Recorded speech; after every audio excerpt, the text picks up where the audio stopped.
Paparan menarik malam ini. Tabung haji sasar 100% pendeposit di Sarawak. Nur Azhar Bujang angkat sumpah sebagai Setiausaha DUN Sarawak Baharu. 30 persatuan, kelab dan agensi terima geran khas moden. Pusaka sumbang RM337,000 kepada 65 pertubuhan. SIDC Inisiatif Sarawak bangunkan sektor bioterapeutik dan vaksin. Naik taraf loji rawatan air Batu Kitang siap Julai ini.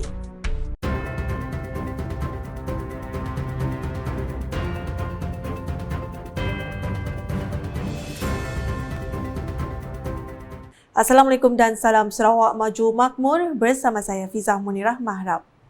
Lembaga Tabung Haji menyasarkan 100% pendeposit daripada populasi umat Islam di Sarawak. Pengarah Tabung Haji Wilayah Sabah dan Sarawak, Datuk Nulaila Said berkata, pendeposit di Sarawak hanya 40% daripada keseluruhan populasi umat Islam di Sarawak. Di negeri Sarawak sebanyak 40% daripada populasi Muslim. So bermakna 325,000. Jadi berbaki lagi 60% untuk kami capai kepada aspirasi 100 deposit tabung haji. Jadi oleh yang demikian kehadiran kami kemari adalah untuk mendapat blessing ataupun restu daripada Tuan Yang Terutama yang di-Pertuan Negeri Sarawak. Beliau berkata demikian ketika melakukan kunjungan hormat terhadap Tuan Yang Terutama TYT yang di-Pertuan Negeri Sarawak Tun Pehin Sri Dr. Wan Junaidi Tuanku Jaafar di Astana Negeri Sarawak pada Khamis. Katanya kunjungan ini bagi memohon sokongan kerajaan Sarawak khususnya dari Tun Pehin Sri Dr. Wan Junaidi untuk meningkatkan pendeposit kalangan umat Islam di negeri ini. Dalam hal itu, beliau bersama rombongan turut menjemput Tun Pehin Sri Dr. Wan Junaidi untuk hadir pada program kursus Perdana Haji yang akan diadakan di Universiti Malaysia Sarawak UNIMAS. Matlamat kami hadir juga adalah untuk menyampaikan jemputan kepada Tuan Yang Terutama Tun untuk program kursus Perdana Haji Tabung Haji Negeri Sarawak yang bakal berlangsung pada 27 dan 28 April nanti insya-Allah. Hadir sama pengarah Tabung Haji Negeri Sarawak Ahmad Kasim Pait, Ketua Pemasaran Lembaga Tabung Haji Negeri Sarawak Madehi Mahdan dan Ketua Pentadbiran dan Haji Negeri Lembaga Tabung Haji Negeri Sarawak Hazidah Bujang Saleh. Peguam Kanan Negeri Sarawak Nur Azhar Bujang dilantik sebagai Setiausaha Dewan Undangan Negeri DUN Sarawak yang baharu. Beliau mengangkat sumpah jawatan itu di hadapan Speaker DUN Sarawak Tan Sri Dato' Amar Muhammad Asfiya Wan Nasar di bangunan DUN Sarawak pada Khamis. Upacara angkat sumpah tersebut dimulakan dengan ikrar angkat sumpah oleh Nur Azhar disusuli menandatangani watikan pelantikan sebagai Setiausaha DUN Sarawak. Nur Azhar, 39 tahun, merupakan lulusan Sarjana Muda Pengajian Undang-Undang Kepujian pada 2009 dan Sarjana Muda Undang-Undang Kepujian pada 2010 dari Universiti Teknologi Mara UiTM setelah mendapat pendidikan awal di Kolej Tun Datu Tuanku Haji Bujang Miri. Beliau memulakan kejayaannya di sektor swasta dengan bekerja di firma guaman di Kuala Lumpur sebelum kembali ke Sarawak untuk menyertai perkhidmatan awam negeri sebagai pegawai undang-undang di Pejabat Peguam Besar Negeri Sarawak. Anak kelahiran Kuching itu kemudiannya meneruskan pengajian dalam ijazah sarjana undang-undang dalam harta intelek dan ekonomi digital di University of Glasgow, Scotland dalam usaha menyokong inisiatif Kerajaan Sarawak. Beliau merupakan salah seorang barisan peguam Kerajaan Sarawak dalam kes berprofil tinggi, antaranya kes saman Kerajaan Sarawak terhadap Petronas.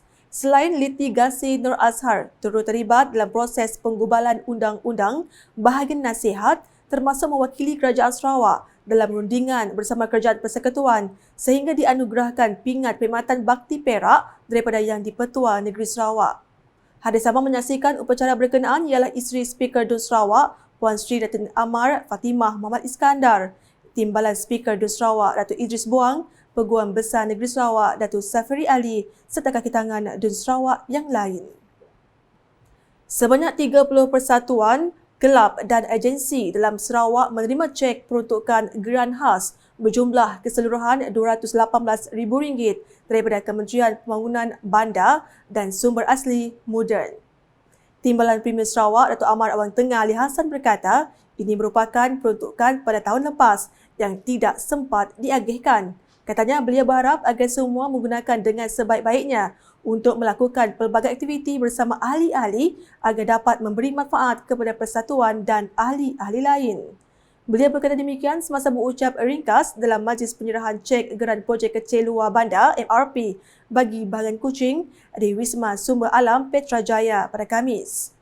Antara persatuan dan kelab yang menerima adalah Sarawak Backbenchers Club, Persatuan Tinju Amatur Negeri Sarawak, Kelab Kebajikan dan Rekreasi Jabatan Kehakiman Syariah Sarawak, Kelab Rekreasi dan Kebajikan Kaki Tangan Lembaga Sumber Asli dan Persekitaran Sarawak, Kelab Kaki Tangan Kementerian Infrastruktur dan Pembangunan Pelabuhan Sarawak, Kelab Sukan dan Rekreasi Kementerian Pendidikan, Inovasi dan Pembangunan Bakat, Kelab Kebajikan Kaki Tangan Unit Komunikasi Awam Sarawak, Kelab Kaki Tangan Jabatan Premier Sarawak, Kelab Rekreasi Immigration Sarawak, Persatuan Sukan dan Kebajikan Bomba Sarawak dan Kelab Penerangan Sarawak. Selain itu, Majlis Kebajikan, Kebudayaan dan Riadah Jabatan Pendaftaran Negara Negeri Sarawak, Badan Kebajikan dan Rekreasi Unit Pentadbiran Jabatan Premier Sarawak, Kelab Sosial dan Rekreasi CIDB Sarawak, Pertubuhan Silat Seni Gayung Sarawak, Persatuan Penulis Sarawak dan Kelab Kaki Tangan Sarawak Media Group turut menerima geran khas tersebut. Sementara itu, Datuk Amar Wang Tengah turut menyampaikan sumbangan dari Perbadanan Kemajuan Perusahaan Kayu Sarawak Pusaka berjumlah RM337,000 kepada 65 buah pertubuhan kebajikan, badan-badan amal, agama dan pendidikan. Katanya sumbangan derma ini merupakan aktiviti tahunan yang dianjurkan oleh pusaka sejak 1980-an lagi setiap kali bulan Ramadan. Ujarnya sumbangan itu diberikan tanpa mengira bangsa, agama dan latar belakang pertubuhan-pertubuhan tersebut. Ianya dilakukan tanpa mengira apakah pertubuhan itu berasaskan kepada agama berbeza, budaya, latar belakang yang berbeza-beza. Kita terangkumkan semua. Kita tidak membezakan mana yang perlu kita bantu. Mengikut keupayaan kita bantu. Saya melihat aktiviti seperti ini akan dapat mengukuhkan lagi hubungan silaturahim antara kita sama kita. Hubungan serta kerjasama antara semua masyarakat kita. Walaupun kita berbilang keturunan, pegangan agama berbeza-beza, latar belakang berlainan. Beliau berkata demikian dalam Majlis Sumbangan Derma Tahunan Pusaka dan Anak-Anak Syarikat 2024 di Wisma Sumber Alam Petrajaya pada Khamis. Datuk Amar Wang Tengah yang juga Menteri Sumber Asli dan Pembangunan Bandar 2 berharap sumbangan seperti ini dapat membantu pertubuhan-pertubuhan kebajikan tersebut menjalankan aktiviti mereka dengan lebih aktif dan berkesan di samping membantu golongan yang memerlukan. Justru beliau merakamkan penghargaan dan terima kasih kepada pengurusan pusaka dan anak-anak syarikatnya yang turut sama menyumbang dana kewangan untuk majlis tersebut. Projek Pembangunan Pusat Penyakit Berjangkit Sarawak SIDC adalah sejajar dengan inisiatif Sarawak dalam pembangunan bioterapeutik dan vaksin. Menurut Menteri Pendidikan, Inovasi dan Pembangunan Bakat Datuk Seri Roland Sagah-Wiin, matlamat SIDC adalah untuk meningkatkan keupayaan dalam mengesan dan bertindak balas terhadap wabak penyakit berjangkit di peringkat global. Justru katanya dengan siapnya SIDC nanti, ia mampu mengukuhkan keupayaan penyelidikan untuk membangunkan diagnostik, terapeutik dan vaksin serta memudahkan tindak balas yang berkesan di peringkat negeri maupun tempatan semasa dilanda wabak. We are handing over this site to the contractors from our contractor BDC Sdn Bhd to Perbana Mas the successful tender for the project to start the building works for our office and also the lab for the Sarawak Infectious Disease Center, which is a subsidiary of Sarawak Research Development Council. And as I've said earlier, the main aim of having this facility is to ensure that we will be ready for any eventual pandemic. Hopefully not, touch wood, that won't happen. But we have seen how the COVID-19 pandemic last time when it came here, and all over Southeast Asia actually, nobody is really prepared because nobody expected it to be that way. Beliau berkata demikian semasa ditemui pemberita selepas menyaksikan penyerahan tapak SIDC kepada kontraktor utama yang dilantik untuk bangunan dan infrastruktur Perbena Emas Sdn Bhd oleh Borneo Development Corporation Sdn Bhd BDC di Kota Samarahan pada Khamis. Penyerahan tapak tersebut telah diwakili oleh Ketua Pegawai Eksekutif BDC Nurul Fazwi Saleh, manakala Perbena Emas Sdn Bhd diwakili oleh Pengarah Eksekutif Helen Teng. Projek terletak bersebelahan dengan pusat jantung Sarawak itu akan dilaksanakan oleh SRDC dengan kerja-kerja pembinaan dijangka siap dalam tempoh 30 bulan. Kerja-kerja fizikal menaik taraf loji rawatan air Batu Kitang yang bermula 1 Mac 2021 dijangka siap sepenuhnya menjelang Julai tahun ini. Menteri Utiliti dan Telekomunikasi Sarawak Datuk Seri Julaihi Narawi berkata, projek ini akan meningkatkan kapasiti air dari loji berkenaan sebanyak 104 juta liter sehari MLD bagi memenuhi permintaan bekalan air yang semakin banyak pada hari ini. Kapasiti loji rawatan air di Batu Kitang ialah 780 dan boleh menghasilkan dan memenuhi permintaan sebanyak 730 MLD.